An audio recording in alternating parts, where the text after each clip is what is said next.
Buonasera a tutti, do il benvenuto a nome del direttore, il dottor Stefano Campagnolo, il direttore della Biblioteca Nazionale Marciana, do il benvenuto ai presenti e ringrazio di cuore le relatrici che ci intratterranno quest'oggi su una bellissima monografia di carattere etnografico dedicata alla splendida terra dell'Ungheria. E ringrazio di cuore il console onorario, il signor Zoppas, il console onorario di Ungheria presente qui a Venezia, per quella che è anche per noi, innanzitutto per noi della Biblioteca Nazionale Marciana, un'opportunità di variare le nostre offerte, le proposte di presentazione libri, le proposte culturali presso questa splendida sede. E siamo veramente lieti di accogliere e ospitare presso le sale monumentali, questo è il Salone della Libreria, la libreria di San Marco, Sansoviniana, con uno dei più belli esempi di Rinascimento veneziano, quindi una cornice degna dell'iniziativa che ci apprestiamo a presentare. Le relatrici proposte dal Consolato Onorario d'Ungheria per la presentazione di oggi, la presentazione di un libro scritto da uno studioso di cui si celebra quest'anno il centenario della nascita, di Osegi Vilmos. Naturalmente io mi scuso per la pronuncia ungherese, per la mancata pronuncia ungherese. La presentazione di questo libro sarà raccontata, sarà condotta da due relatrici, di cui mi limito a fare una brevissima presentazione: la dottoressa Edith Rojalvci, docente di lingua e letteratura ungherese e filologia ugrofinnica presso l'Università di Roma La Sapienza, grazie, e la traduttrice e curatrice del volume, la signora Elisa Zanchetta, germanista, finnista, traduttrice dall'ungherese, dal tedesco e dal finlandese. Poi saranno più puntualmente presentate dalla dottoressa Rossi, che è la segretaria del Consolato Onorario d'Ungheria, cui passo subito la parola perché possa introdurre le presenti. Buon proseguimento.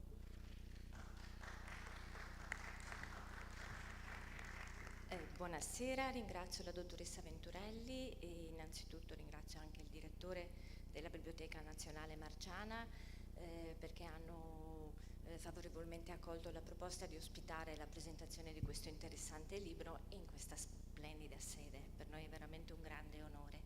Io vi porto i saluti degli organizzatori di questo programma che sono gli uffici del Consolato Generale Onorario di Ungheria di Venezia e l'Associazione Culturale Italo-Ungherese del Triveneto, che tra l'altro quest'anno compie 25 anni di attività, per cui ci fa piacere coronare questo anniversario aggiungendo al nostro curriculum anche questa importante presentazione del libro di stasera. La religione dei Magyari pagani, un tema che sembra un po' di nicchia, ma in realtà può essere molto interessante per un pubblico ampio. Lascio la parola quindi alla dottoressa Edith Rojalvci e ringrazio anche Elisa Zanchetta per essere qui. Buona presentazione e a voi buon ascolto.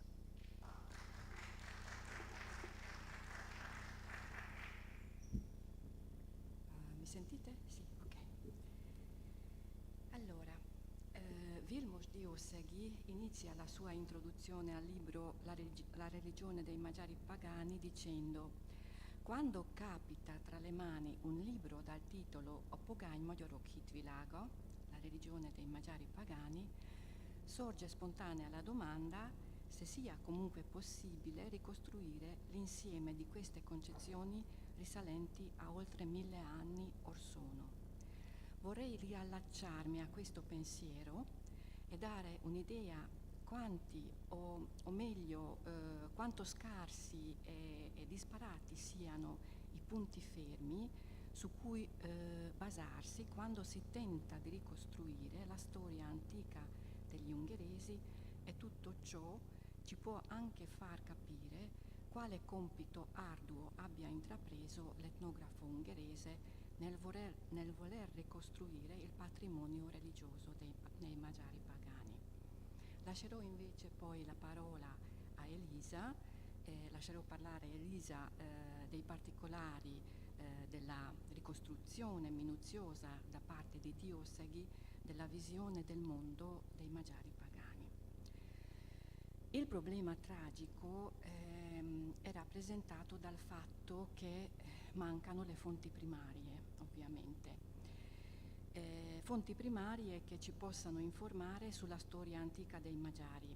Infatti nessun archivio originale è stato conservato e la maggior parte delle nostre conoscenze provengono da fonti arabe, persiane, bizantine e russe, e alcune informazioni ovviamente vengono fornite anche dallo studio dei reperti archeologici.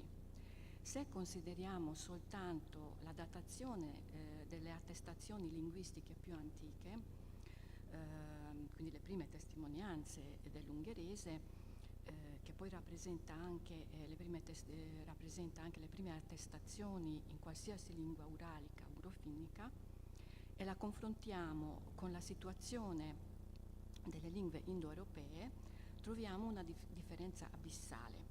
Le prime attestazioni del greco, come sappiamo, risalgono circa a 800 a.C., del latino circa a 500 a.C., mentre quelle ungheresi sono databili non prima del 1055, con la lettera di fondazione dell'abbazia di Tihony, che è un documento in latino contenente una frase in ungherese, e bisogna aspettare fino alla fine del XII secolo, primi anni del XIII secolo, per avere il primo testo interamente scritto in ungherese, che è una traduzione di un sermo super sepulcrum latino, il discorso funebre e preghiera.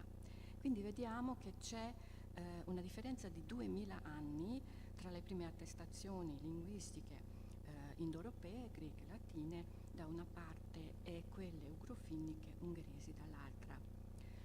Se cerchiamo dunque delle informazioni sugli ungheresi, sulla loro storia antica, sulla storia appunto che riguarda il periodo precedente l'insediamento nel bacino dei Carpazi, avvenuto nell'896, dobbiamo rivolgerci alle testimonianze esterne rispetto alla comunità parlante ungherese, testimonianze da parte di popolazioni con le quali gli ungheresi ebbero contatti durante la loro lunga migrazione dalla vicinanza dei Monti Urali verso ovest, per arrivare e stabilizzarsi nel cuore dell'Europa attorno al 1000. Conosciamo i nomi con cui gli ungheresi erano noti nell'antichità. Nelle diverse fonti si trovano 4 denominazioni principali in riferimento ai magiari. Furono chiamati Turk e anche Ogur dai bizantini, Bashkiri dai bulgari del Volga. I bulgari del Volga, ricordo, è una popolazione, rappresenta una popolazione turcica, quindi di lingua di antico turco. Per i Khazari gli ungheresi erano Maggiare, per gli slavi Ungri, mentre la denominazione interna, quindi l'endonimo degli ungheresi, era Mager, poi Magyar.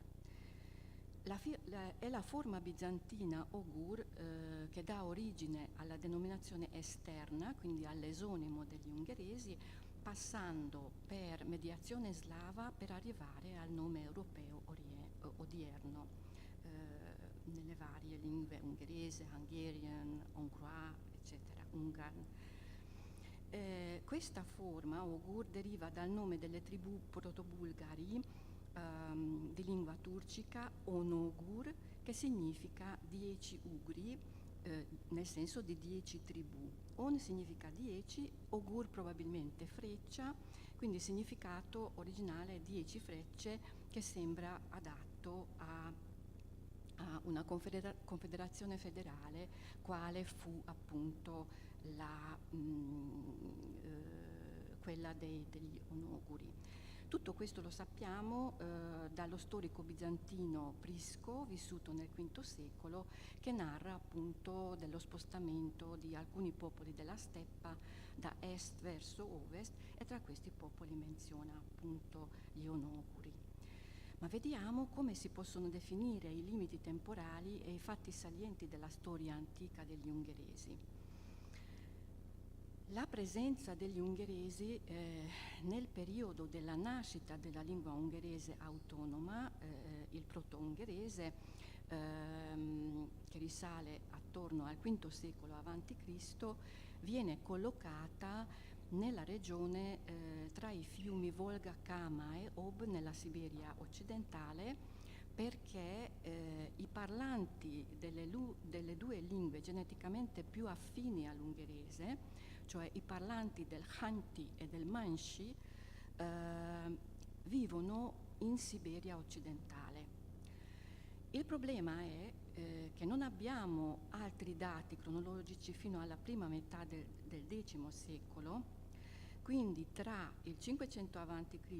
e il X secolo, per circa 1000-1500 anni, non abbiamo nessun dato tangibile e affidabile né dal punto di vista linguistico né dal punto di vista storico. Non sappiamo con sicurezza cosa sia successo per tutto questo arco temporale importante.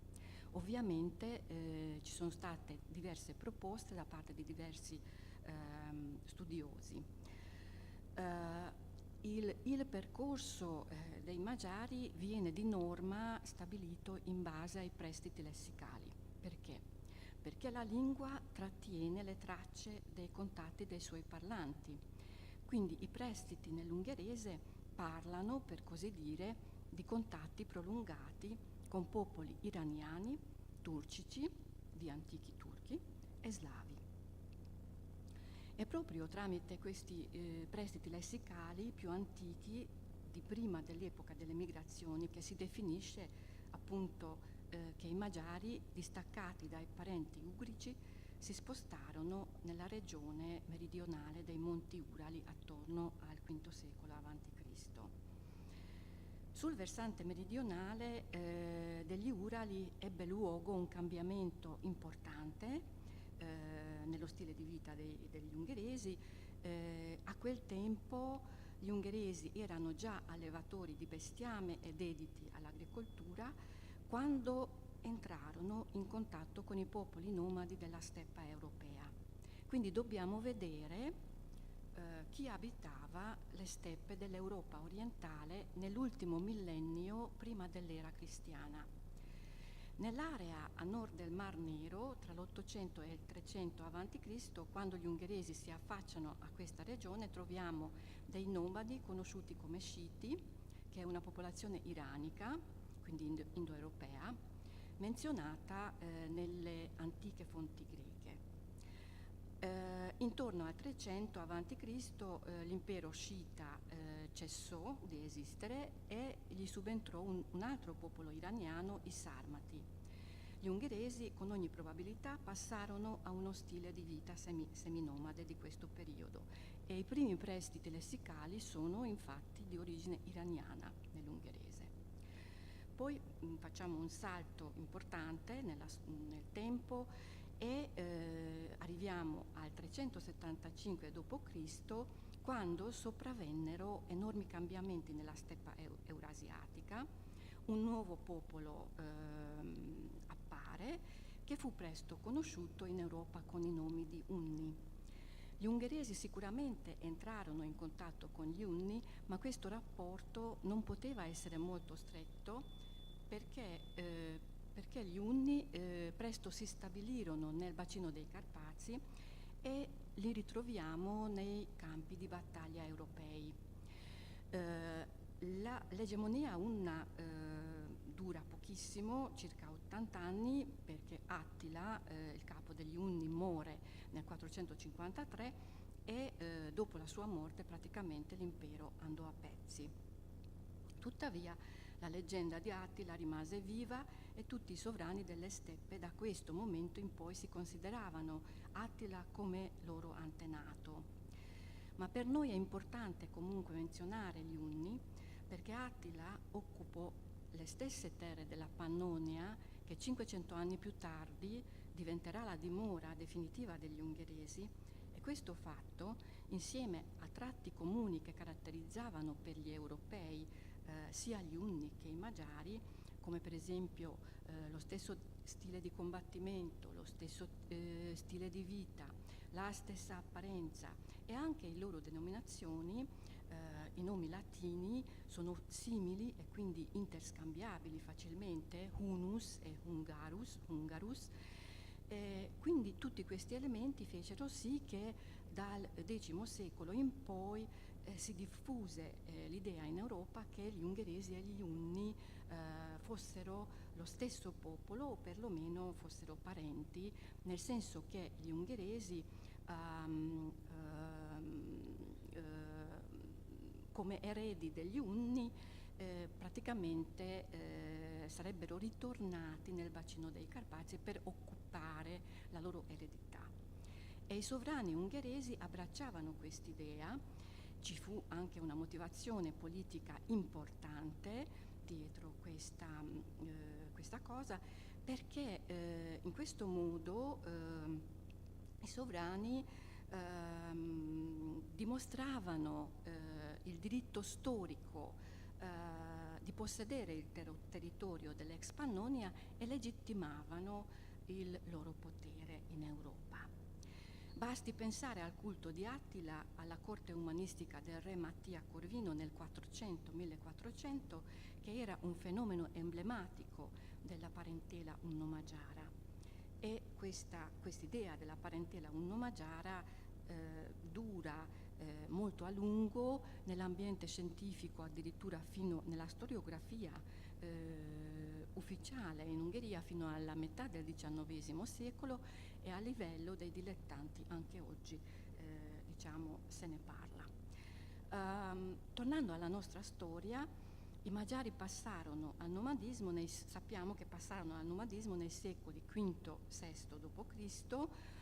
e questo cambiamento fu fortemente influenzato da popolazioni parlanti lingue turciche occidentali, soprattutto ciuvascio. I turchi infatti furono i successivi padroni della steppa dopo gli Unni, e anche queste notizie le sappiamo da fonti greche.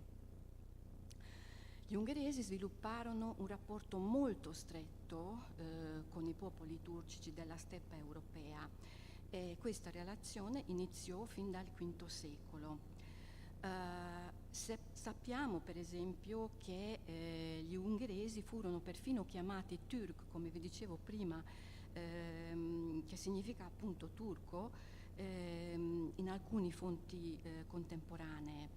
Il dotto imperatore bizantino Costantino Porfirogenito chiamò infatti gli ungheresi turchi nella sua importantissima opera De Administrando Imperio, scritta tra il 948 e il 952. Perché gli ungheresi venivano chiamati Turk? La ragione è che gli ungheresi facevano parte del grande Kaganato turco.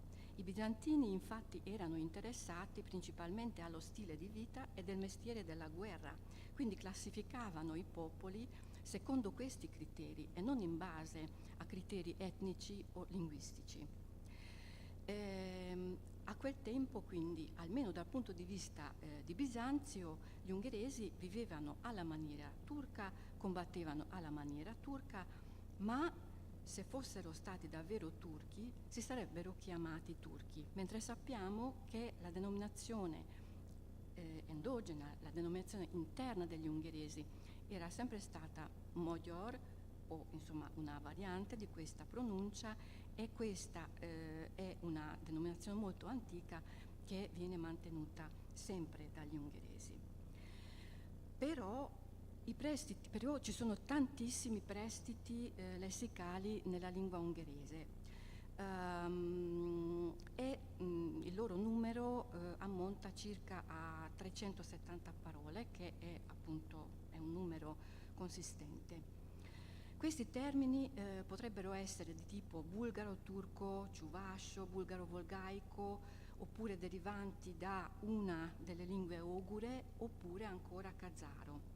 Non riporto qui tutta la discussione accademica in merito, il fatto è che non si può determinare purtroppo in modo affidabile da quale tipo di lingua turca derivino i prestiti lessicali ungheresi e di conseguenza seguire le tracce dei popoli parlanti le lingue turche specifiche i cui termini sono entrati nel lessico ungherese. Quindi, secondo le nuove ricerche, insomma, le teorie più recenti, questo metodo di seguire appunto la traccia dei prestiti lessicali turcici può essere considerato senz'altro utile ma non determinante nel delineare il percorso e le stazioni esatti delle migrazioni magiare. Adesso non abbiamo tempo e sostanzialmente fino al X secolo, dove arriviamo appunto con questi contatti strettissimi fino all'ultima stazione prima di arrivare nel bacino dei Carpazi, dei Magiari, è sostanzialmente la storia problematica, perché dalla metà del X secolo abbiamo invece diverse testimonianze arabe e soprattutto bizantine che sono invece preziose. Tra queste ho già menzionato, ribadisco ancora l'opera di Costantino VII, il Porfirogenito, l'imperatore bizantino, perché in questa sua opera c'è un capitolo, il capitolo 38, che è dedicato interamente agli ungheresi ed è l'unico racconto che abbiamo sulla storia antica degli ungheresi, ma siamo già attorno al 950.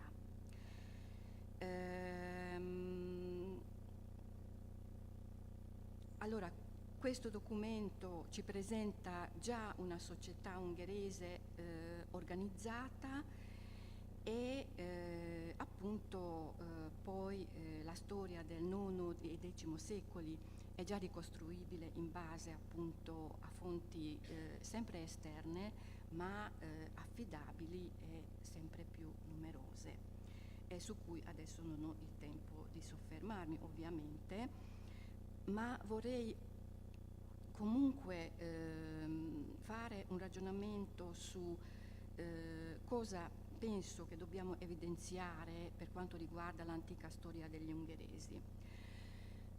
Nell'etnogenesi ungherese parteciparono gruppi di lingua iraniana, più lingue turciche e slava. Questo fatto viene evidenziato chiaramente con gli strumenti della linguistica, in particolare appunto con l'analisi dei prestiti lessicali. E questo significa, per lo studio della storia antica degli ungheresi, che dobbiamo aprire gli orizzonti e devono far parte della storia degli ungheresi anche le storie di questi popoli, quindi dei popoli di lingua turca, iraniana e slava.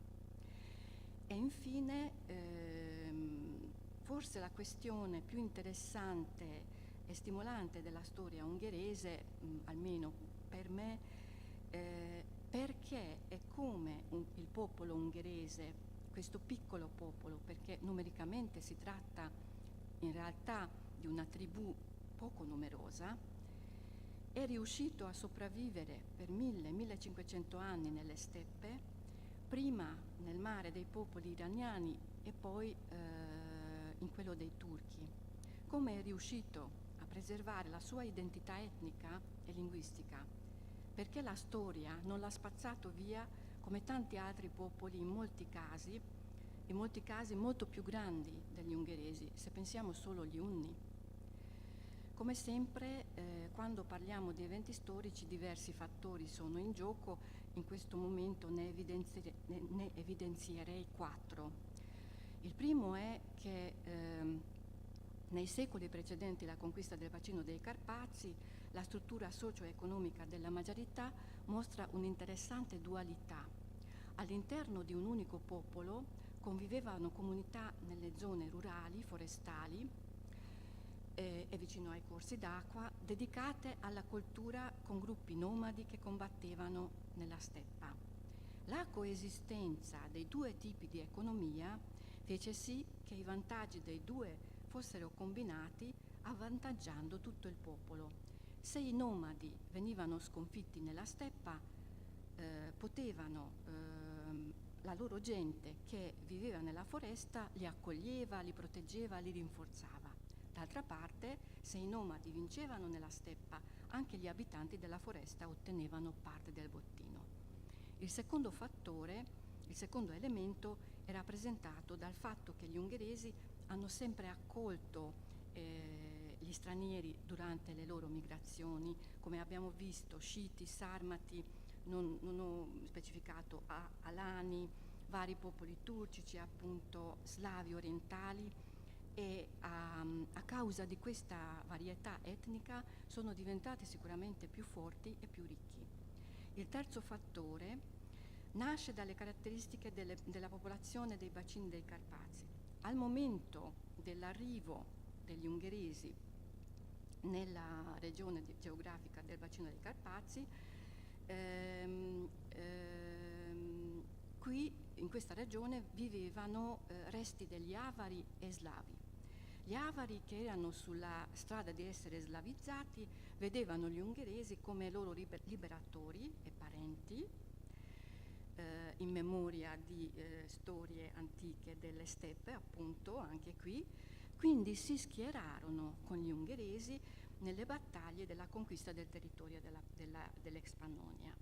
E l'ultimo fattore, ma non meno importante, secondo me è costituito dalla lingua ungherese, dalla sua diversità rispetto agli altri idiomi, dal suo carattere eurofinico che rafforzava e assicurava la coscienza etnica.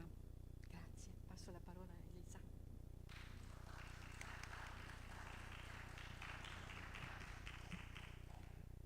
Grazie di cuore per l'introduzione storica molto importante, anche per capire che tipo di lavoro è stato fatto dall'etnografo Vilmos Diószegi. Io, come accennato anche da Edith, parlerò brevemente in modo da fornire alcune informazioni sulla figura di Vilmos Diószegi, purtroppo in Italia quasi sconosciuto, perché appunto le sue opere non sono state tradotte in nessun'altra lingua se non disponibili solamente in ungherese, fatta eccezione per i suoi articoli contenuti in alcune miscellanee, quindi presenti in inglese o in tedesco. Quindi ecco, brevemente vi do qualche cenno per conoscerlo meglio e poi volevo presentare i punti salienti della sua opera e il suo approccio e la novità, ecco, che la sua opera ha costituito per l'epoca, per il panorama di studi etnografici.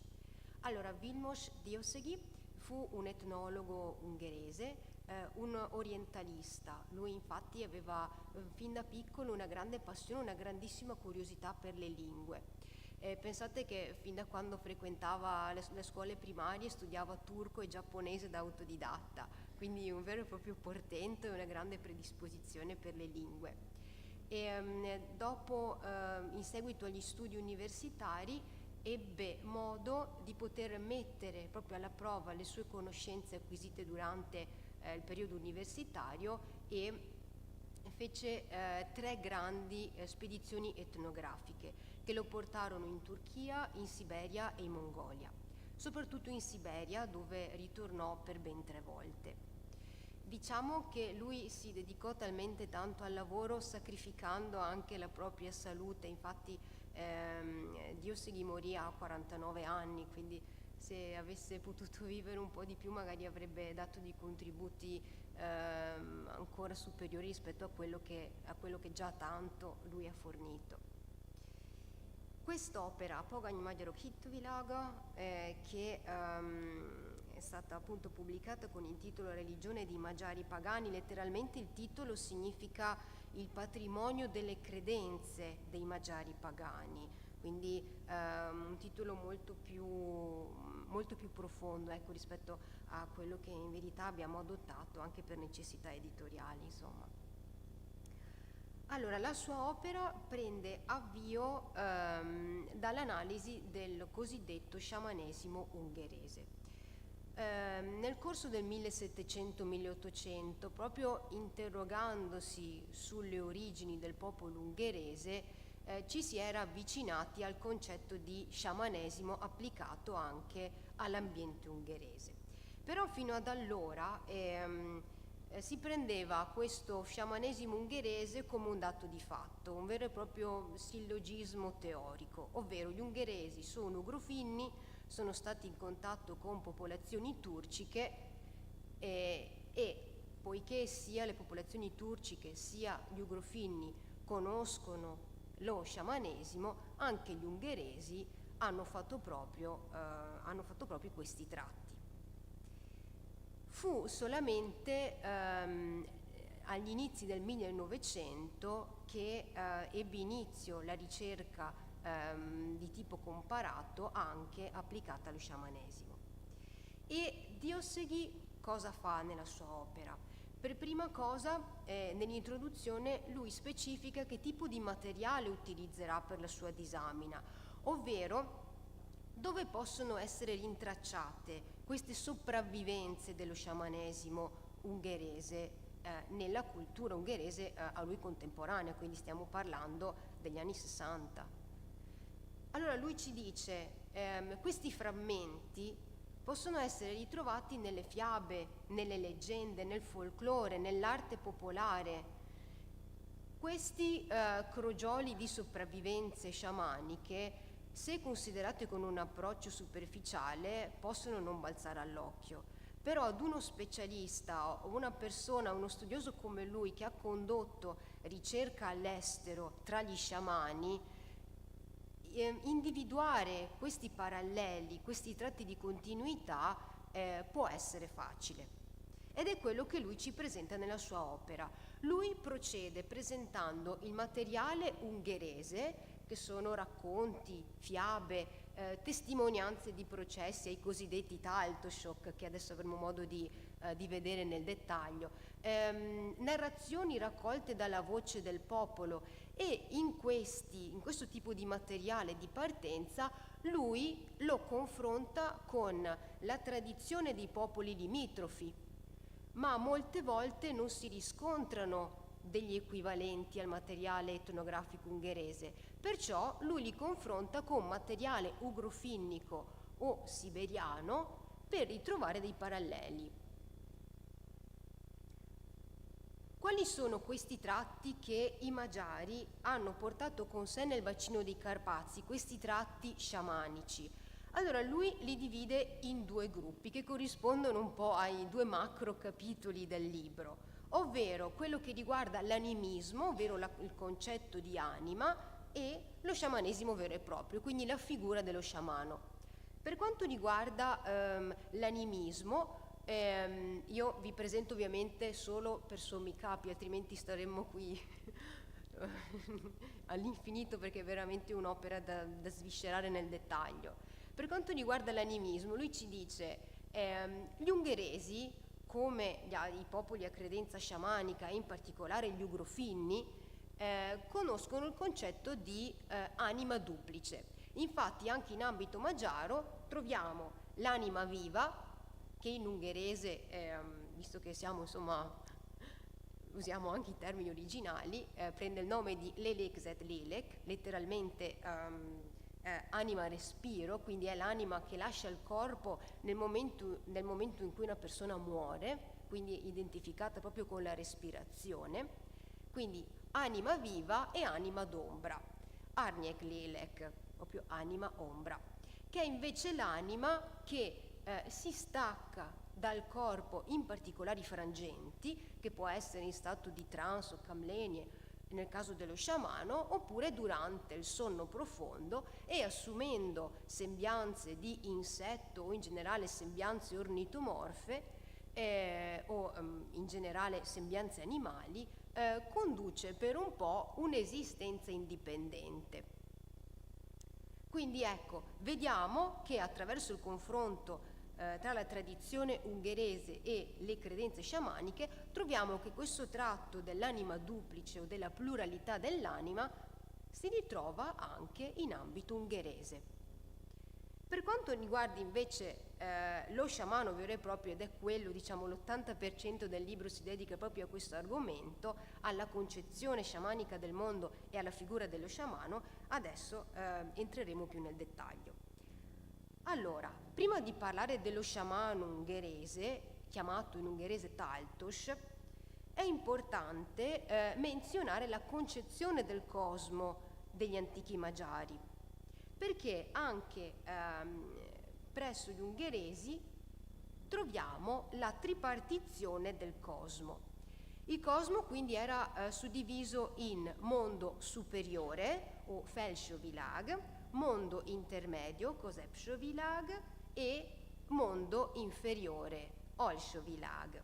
Ed è appunto quest'ultimo quello che attira di più l'attenzione del nostro studioso. Perché? Perché lo sciamano ungherese e in generale nello sciamanesimo dell'emisfero boreale, lo sciamano durante la trance compie un viaggio, la sua anima viaggia attraverso le sfere celesti che possono essere appunto, possono condurlo sia nel mondo superiore sia nel mondo inferiore. Il mondo inferiore, sia nella tradizione sciamanica sia in quella ungherese, sciamanica ungherese, presenta dei tratti comuni, ovvero molto spesso viene definito come il mondo delle rane, delle lucertole e dei serpenti, quindi un mondo ipoctonio sotterraneo che è popolato da rettili e anfibi. E questo tratto lo troviamo in numerose rappresentazioni e raffigurazioni dell'arte popolare ungherese, oltre che nelle fiabe popolari. Talvolta, leggendo anche una semplice, tra virgolette, fiaba, ci si può imbattere in queste descrizioni che altro non sono che proprio viaggi dell'anima dell'eroe Taltos nel mondo inferiore. A connettere questi tre mondi è tipico della concezione sciamanica, della Weltanschauung sciamanica, che esista una sorta di pilastro, o per meglio dire di un arbor mundi, di un albero cosmico che funge da collante e da quasi mezzo di comunicazione tra queste tre sfere. Infatti qui vi ho riportato alcune illustrazioni di albero cosmico ungherese che sono contenute nel volume di Diószegi e che sono state appunto raffigurate su alcune saliere o in generale dei contenitori che venivano realizzati dai pastori ungheresi a partire da corna di bovini. E quindi qui vedete la raffigurazione ungherese dell'albero cosmico. Ha una peculiarità però l'albero cosmico ungherese che lo distingue dall'albero cosmico ad esempio dei popoli germanici. Perché? Perché intorno, come potete vedere, ci sono delle teste di animali, ma ci sono anche i corpi celesti stilizzati, quindi il sole, la luna e le stelle. E questo costituisce una peculiarità ungherese che non si trova presso altri popoli limitrofi o indoeuropei, ma si ritrova tra i popoli a credenza sciamanica, in particolare gli ugrofinni, penso ad esempio al mondo finlandese o estone, ma anche tra i popoli siberiani e altaici. Quindi questo è un tratto della concezione sciamanica presente nella tradizione ungherese. Ma addentriamoci adesso e parliamo dello sciamano ungherese. Nella tradizione, prima di procedere, ecco qui vi avevo indicato anche altre raffigurazioni, l'albero cosmico presso i popoli altaici e i Ket, quindi vedete delle raffigurazioni che assomigliano appunto a quella ungherese. In questa slide invece vedete quello che vi ho presentato per sommi capi, ovvero la tripartizione del cosmo. Qui vi ho riportato un tamburo sciamanico Teleuto e invece l'albero Nanai con i serpenti, quindi alle radici. Dicevamo, nella concezione sciamanica ungherese a fungere da tramite tra mondo intermedio e i mondi superiori e inferiori è il cosiddetto Taltos. Taltos è il termine ungherese proprio per indicare questo operatore del magico, potremmo dire, ma più precisamente il Taltos è lo sciamano, come così lo definisce Diosegui nella sua opera. Ma perché il Taltos dovrebbe essere proprio lo sciamano ungherese? Per vari punti che Diosegui ci presenta in maniera netta e chiara. Primo fra tutti, per divenire sciamano si nasce sciamani, si nasce predestinati per il mestiere di sciamano, e anche in ambito ungherese si nasce con il marchio del Taltos. Questo marchio è l'orso superfluo. Può essere un dente, più file di denti, può essere una falange in più, o comunque in ogni caso un numero superiore di ossa o di articolazioni. Quindi questa è la vera e propria conditio sine qua non per divenire Taltos, proprio come per l'ambito sciamanico. Divenire sciamano e Taltos non è un compito gradevole. Svolgere questa attività è un fardello vero e proprio, quindi colui che nasce con questo segno e anche i congiunti non lo vedono, non lo accolgono di buon occhio. Quindi nel momento in cui il bambino crescendo dimostra sempre più di avere delle anomalie, di essere diverso dai propri coetanei, il tormento, che è il tratto sciamanico per eccellenza, si fa sentire sempre più. Il bambino infatti rifugge le persone, è paranoico, teme i temporali, poi vedremo perché teme le nubi temporalesche, fino a che arriva la chiamata vera e propria, la chiamata che viene fatta da uno spirito di un Taltos o di uno sciamano defunto, quindi tutti sono tratti comuni sia all'ambito sciamanico sia all'ambito del Taltos, quindi ne parlo in chiave ungherese, però dando per assodato che questi sono già paralleli individuati da Diosegui. Viene chiamato a operare, a divenire Taltos, però si oppone resistenza, ma questa resistenza avrà fine, perché se il candidato, il predestinato a divenire Taltos, si ostinerà nella sua posizione, verrà storpiato oppure impazzirà. Quindi nel momento in cui accetta in maniera passiva, e questo è un tratto peculiare dello sciamano, l'accettazione passiva del suo compito, cosa succede? Il candidato viene portato, viene rapito, si usa proprio il termine rapimento, reitesesh in ungherese, viene rapito solitamente per 3 notti, e durante un sonno che dura 3 notti il candidato viene portato dai suoi iniziatori, quindi i Taltoshok defunti, attraverso appunto il mondo inferiore, per poter fare cosa? Per poter acquisire la conoscenza che gli permetterà di operare come tale, quindi di poter risolvere i problemi che sorgeranno nella sua comunità di appartenenza, per operare guarigioni, ma anche per prevedere il futuro, fare delle previsioni anche semplicemente sulle condizioni atmosferiche. Quindi lui il Taltos è il vero e proprio punto di riferimento della comunità, colui che risolve problemi, diciamo, di natura concreta, che possono essere appunto il prevedere l'arrivo o meno delle piogge, ma anche quello di curare, ok? Quindi durante questo sonno duraturo, così si dice in ungherese, che dura solitamente 3 notti, il candidato viene portato, ovviamente è un'esperienza onirica, è un'esperienza dell'anima, non è un viaggio vero e proprio, non c'è nessun trasporto vero e proprio, viene condotto attraverso il mondo inferiore per potersi arricchire di queste esperienze interiori e poter operare come Taltos. Cosa succede poi? Che coloro che lo stanno iniziando hanno bisogno di constatare la presenza di questo osso suppletivo. Pertanto si passa allo smembramento. Questo smembramento, che nelle fiabe viene descritto con tratti molto marcati, si vedono questi eroi che vengono rapiti, vengono portati all'interno di queste casupole di cosiddetti gonosok, dei maligni, vengono squartati, vengono fatti a pezzi perché devono constatare la presenza dell'osso in più. Se non c'è nessuna ragione per cui quel determinato individuo possa divenire Taltos. In ogni modo, la chiamata, il sonno duraturo, lo smembramento non bastano per divenire Taltos veri e propri. È necessario il superamento di una prova iniziatica.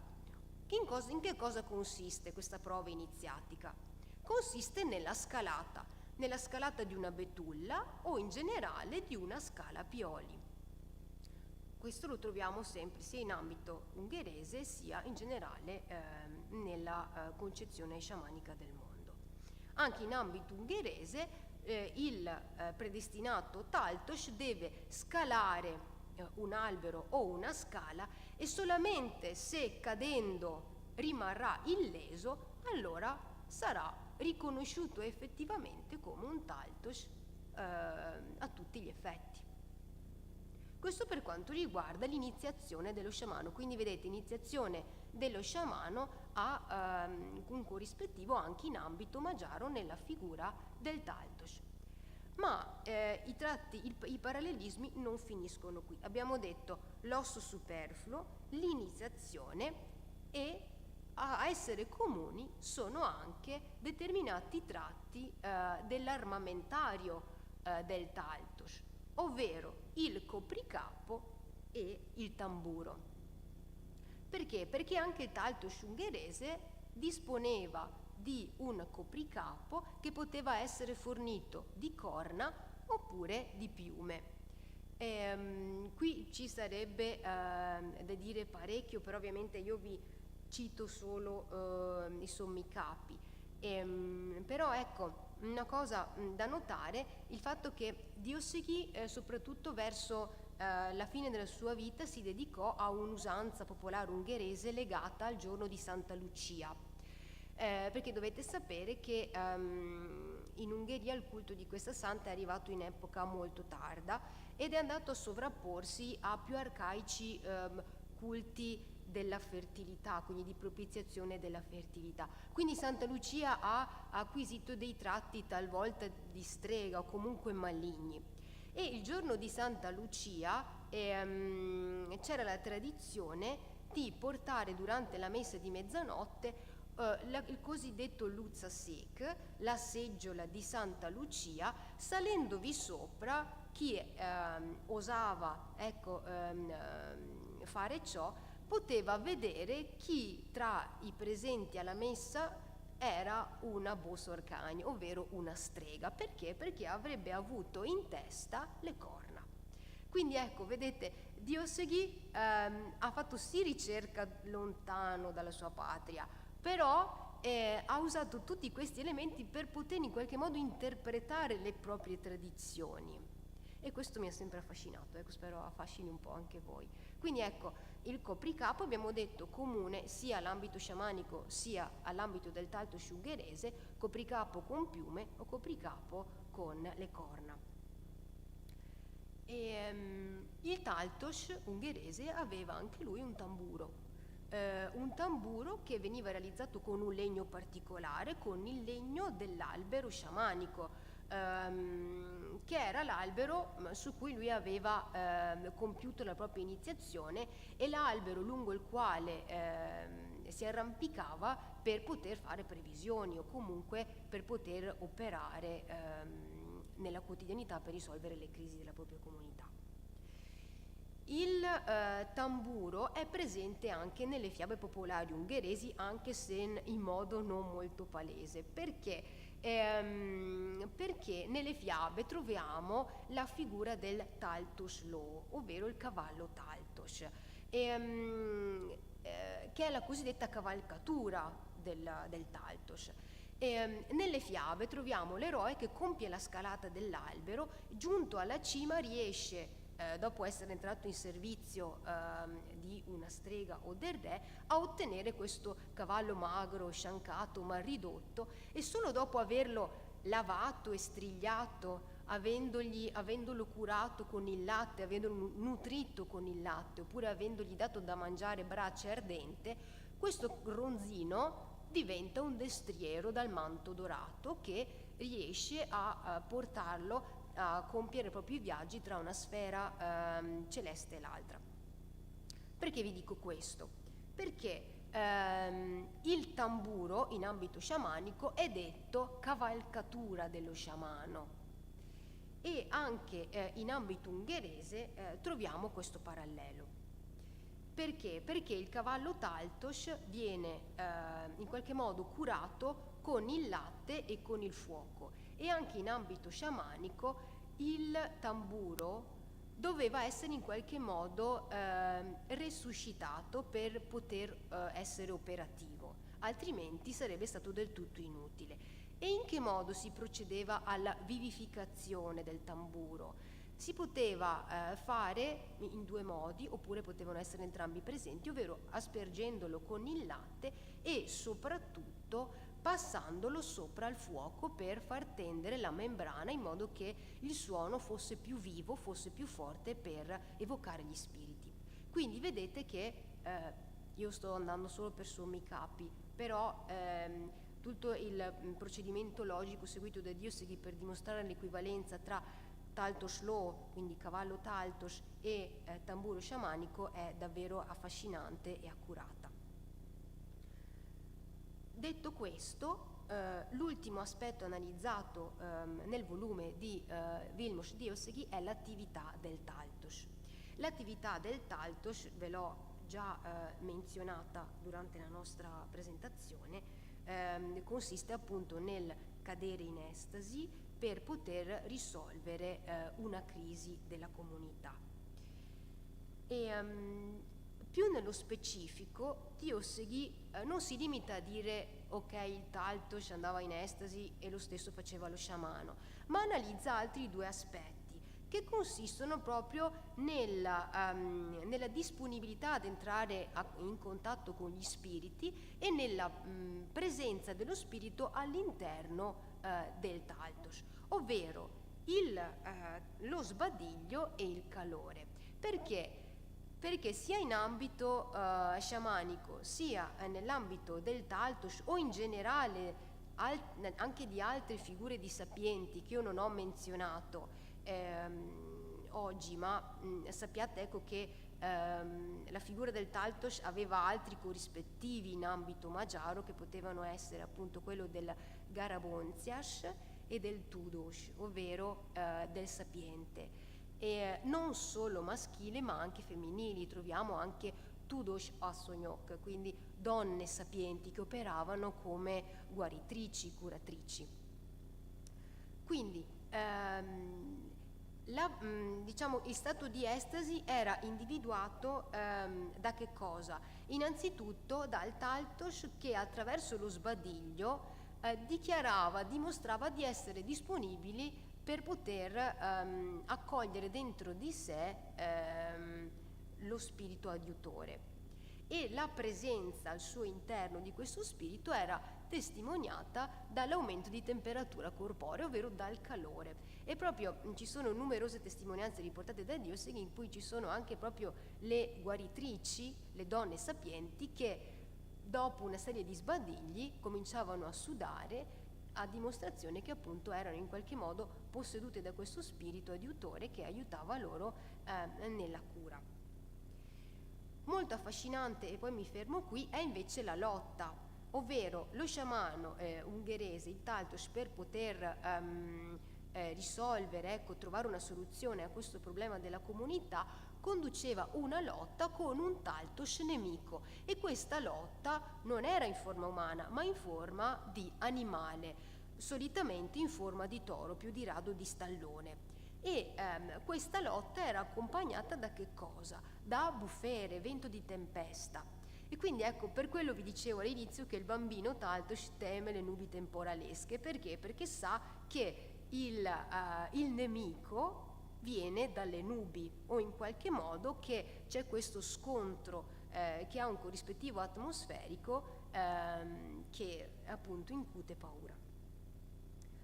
Quindi questo aspetto teriomorfo assunto dal Taltosh non è così un vezzo decorativo, ma questo animale rappresenta la sua anima animale,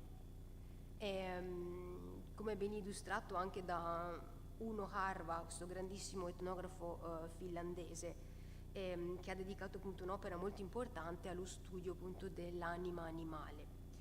E quest'anima animale era quasi appunto l'esternazione, è la cosiddetta anima ombra del Taltosh.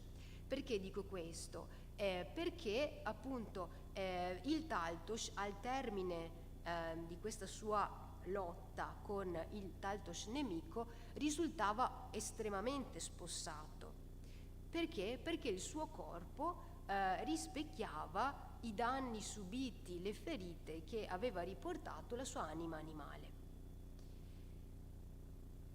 E concludo dicendo solamente una cosa di striscio, ovvero che l'ultima attività attribuita al Taltosh era appunto quella del canto, ovvero quello di operare guarigioni, di risolvere le crisi, di recuperare persone e animali smarriti accompagnandosi con il canto. Sopravvivenze di questo antico canto del Taltosh ungherese, del canto sciamanico ungherese, ci sono in alcune tradizioni popolari.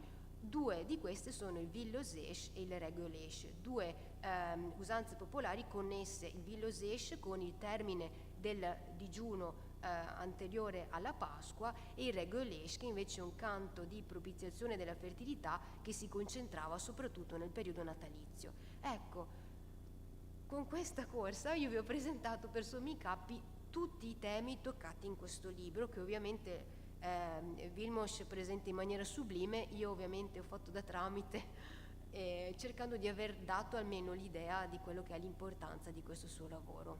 Vi ringrazio per l'attenzione.